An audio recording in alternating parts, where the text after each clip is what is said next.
The wave of attacks by the Jubilee administration on the judiciary could intensify this week, with individual judges and court officials likely to be singled out in petitions to remove them, the Sunday Nation has learned.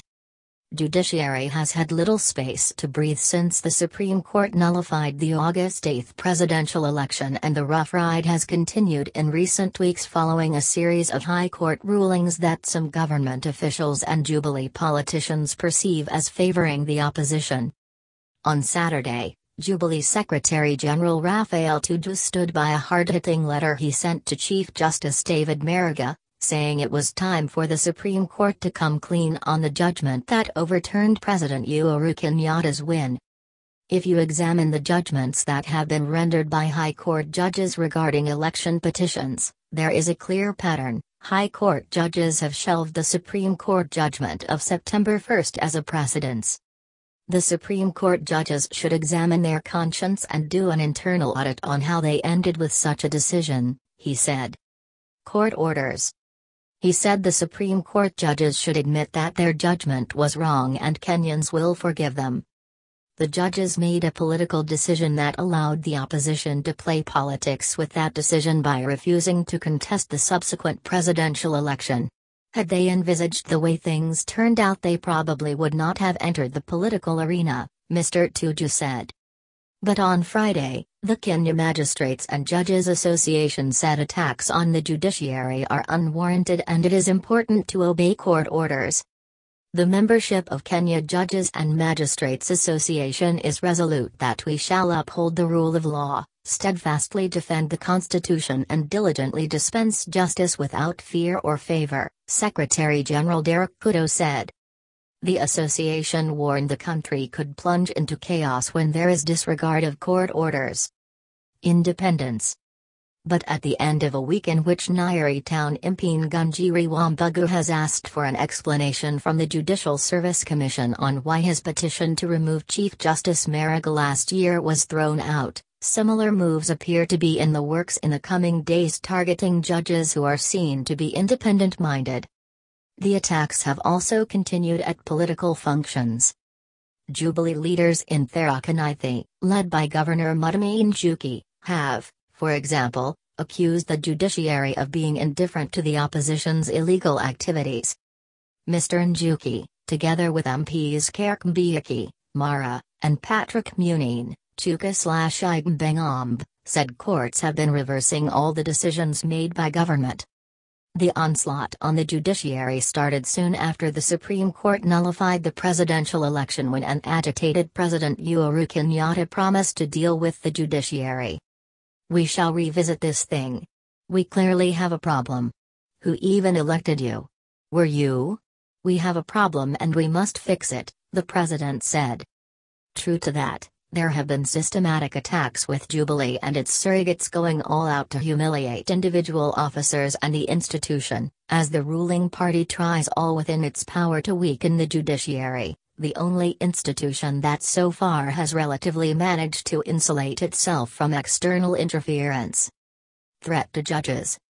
When Mr. Tuju fired a personal letter at the Chief Justice accusing him of open bias, it was not an innocent or isolated case but one in a series. It started soon after the nullification of the presidential election on September 1, when surrogates of the ruling party started flooding the Judicial Service Commission with petitions against the Supreme Court judges led by Chief Justice David Maraga, Deputy Chief Justice Philomena Mwilu, and Justice Isaac Lenaola. Other than the petitions filed last year, there was mudslinging of the individual judges, branding them waka'ura, crooks, direct threats to the lives of judges, and with support from some judiciary insiders, erecting barriers to ensure that the Supreme Court does not sit on the eve of the repeat of the presidential election on October 26. The latest onslaught has taken the form of recent personnel changes at the 11-member JSC as Jubilee moves to have a grip on the commission and influence its decision-making process. The JSC has the final say on who becomes Chief Justice and all other judges and magistrates, and with a looming retirement of several judges, President Kenyatta's recent appointments to the commission reveal a well-calculated move to have it firmly under executive control. JSC. The current membership of JSC has Mr. Maraga as the chairperson, Deputy Chief Justice Philomena Mwilu representing the Supreme Court judges, Justices Mohammed Warsame and Agre Muchelul representing Court of Appeal and High Court respectively, and Professor Tom Ojienda and Mercy Dish as representatives of the Law Society of Kenya. President Kenyatta has also nominated former Kenyatta University Vice-Chancellor Olive Mugenda, former Agriculture Cabinet Secretary Felix Koskei and Public Service Commissioner Patrick Chikai, who previously served as a clerk of the National Assembly, to the JSC as the ruling party expands its control of the commission. Once formally appointed, nominee for position of Attorney General Justice Gora Kariuki will also join the ranks of those who will be doing the executive's bidding in the JSC. Among the tasks of the commission is the recruitment of judges and magistrates as well as investigations into the conduct of judicial officers and recommending those found unfit. Apart from CJ Maraga, Supreme Court Judge Jackton Ojwang is set to retire before the 2022 general election. With the current configuration of the commission, Jubilee could have cast its sights into the future with the aim of getting a compliant Supreme Court just before the elections. Further, the Court of Appeal has about 10 positions to be filled after several judges retired last year. Court of Appeal judges John Mra, Enaura Imukul, Festus Angalala and GBM Kariuki retired, leaving the court with only 20 judges while 5 others are between 65 and 69 years, meaning that more judges are set to retire in the next 3 years. As well as the recent changes to the JSC composition, Mr. Tuju's letter, according to some, was condescending if not threatening the Chief Justice. Raphael Tuju. Your letter to CJ Maraga reflects the arrogance of political power and utter disrespect for the institution of the CJ as head of the judiciary, and the institutions he heads, namely, the JSC, NCAJ, National Council on Administration of Justice, and NCLR, National Council for Law Reporting. Your complaint should have been addressed to OJO, Office of Judiciary Ombudsperson, former Chief Justice Dr. Willie Mutunga tweeted.